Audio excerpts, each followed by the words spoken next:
I want to be fair to my dad. My dad had a relationship with his dad that wasn't good, that was abusive. So there was 4 or 5 generations of alcoholics, that didn't know how to behave, didn't know how to react to things. All my dad wanted was love. He would often say, "I want to go home." He would be drunk, and he'd be lying there, and all I want to do is I want to go home, and I want to be loved. And but there was love in the house. My mum absolutely doted on him. We doted on him, as violent as he was. We loved him, and he just didn't know how to receive that.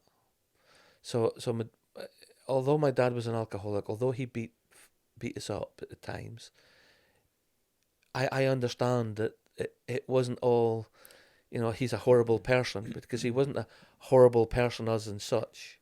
Did you understand then? No. Oh, it's more now. So I take yourself back to then. Yeah. What were your feelings to? I know that's difficult and hard. Hated his guts. Yeah. Couldn't stand him. And at the same time, I loved him because he took me to the football, took me to Aberdeen. But when I went to the football, he would go to the pub and get drunk, and he would make a fool of me, with all his mates. But it was for me, it was a bit of a release to go and watch the football, even though it was with my dad. I mean, there are many times. There was one time we were at Parkhead, in a place called the Jungle in Parkhead, and we were in the wrong place. The Jungle is where the Celtic fans were, and my dad, for some reason, got a ticket in the Jungle, and me and him went into this Jungle, and it was absolutely horrible. It was, but my dad was drunk, and so what he did was, in those days, everybody was so tight together and all standing, that he wanted the toilet, and he just did it where he was standing, and unfortunately he did it on a policeman, and the policeman took him and pulled him, put him down to the cells, and I was standing there. I think it was about 7, maybe 8 years old, and I was in this place with all these Celtic fans. As an Aberdeen fan, were you wearing the Aberdeen kit as well? Yeah, petrified, and not knowing what to do. So there was that kind of instances that went on. So I did live with fear. I did live with shame, because I couldn't protect my mum. I couldn't protect my sister, because that was one of the big things in Peterhead. When your dad goes, you're the one that protects the home. And as a small kid, that's what my job was. As an 8-year-old. As an 8-year-old, but I couldn't do that. I couldn't protect my mum. I couldn't protect my sister, and especially when my dad came home, there was no protection. So I did hate my dad. I know that's a strong word, but that was the feelings I had towards him because of what he. It was really weird. It was mixed, because I loved him. I looked up to him because he was my dad. He was a hero, really, at one point. But he was also this man who was violent towards my mum and my sister and me. So, your family life isn't so great. Your relationship with your dad isn't so great. You love him, but you hate him at the same time, and he's abusive and an alcoholic. What impact did that have on you growing up? What kind of person were you? What kind of child were you growing up? Angry, scared. I went into myself quite a bit. So I was shy, and shy with everybody. I would sit back. I would probably say that I think it's Peter Kay that speaks about the thick table, and our thick table was table 5, and that's where I would be on the thick table. And you're not thick. Well, maybe you were, but you're not necessarily Well, I didn't. thick. I didn't have the education that I should have had, Yeah. because of all that was going on. And I didn't think education was that important, to be honest. I just thought I was going to go to the sea, be like my dad. So I didn't really stick in at school. But I would be at the thick table, and I would try and make everybody laugh.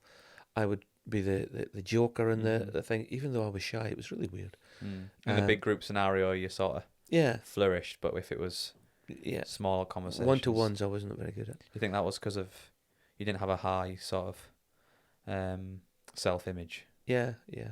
I would agree with that. I think I think at that point in primary school, everybody was trying to be the best, or trying to. I think that one of the things that did happen was that people fought to be the best, and there was always fighting going on. And I remember I didn't like fighting, to be honest. But there was one guy that I fought, and I thought, if I do him a lot of damage, then nobody will pick on me. And that's what I did. I really beat him. He was a mess. He was a bit of a mess. And I was about 10 or 11 at that time. And so I went into the academy. And when I was going at the academy, nobody touched me because nobody went near me. There was a couple of guys tried it, but they all thought I was a hard guy. I wasn't. I was a big softie, really. So I did struggle. I struggled at school. I struggled with self-image. I struggled with all those different things. And there are some things that I said that I would never do. I said I'd never drink. I'd never hit a person. I'd never hit a woman. I'd never be abusive. All those things that you saw that were wrong, that you say, I'm never going to do. Now, unfortunately, most of those things I did. I never hit a woman. I've never hit a woman. But the alcohol and other things, I did do. You just copied your dad's behaviour to a certain degree. Yeah. I copied, but I also enjoyed it. Yeah. Because I was shy, alcohol opened me up, and I could speak to girls. You've mentioned to me before that you drank alcohol quite a lot when you were younger. Paint an image to me of that. You said that you would go around the back of pubs and you would put a hole in a barrel and you'd be able to get, is that right, alcohol out? Or have I just made that up? I don't know where you came from. Oh, it wasn't a hole, but yeah. I don't think I should be telling you this anyway. Go for it. When we were young, we got to know that if you went round the back of the pubs, there was the barrels. Yeah. And if you put something into the barrel at the top, the alcohol would come out, obviously, because that's what they did with it. And so it would come out, and then we would collect it or drink it. I can't exactly remember. And would all be bottles around there as well. So we would jump over the fences to get into the thing. So we would do that, and I was probably about 11 when I started doing that. But I was probably drinking. I was probably drinking before that because my mum and dad would give me Advocat. Now they thought, well, they told me that Advocat was just a juice sort of stuff, but I've realised it was vodka. So but it was strong. It was strongish. Yeah, they would put lemonade in it, and they would only give you a little bit. But that's why did they do that? I suppose to shut me up, to quiet me down, and get me to sleep. I suppose, I don't know. Did that sort of get you hooked? Do you think, looking back? Well, it was a big thing in Scotland. Drinking was a big thing in Scotland, and everybody did it. You were a weirdo if you didn't. And so that's where you were. And I suppose when I started drinking, there would be, I think we have Hogmanay up in Scotland, and that Hogmanay. No, not Hogmanay. Hogmanay. No, Hogmanay. Yeah. And so Hogmanay would be a time where you would go around the day before New Year's Day, and you would probably start about 10 o'clock. You would go drink.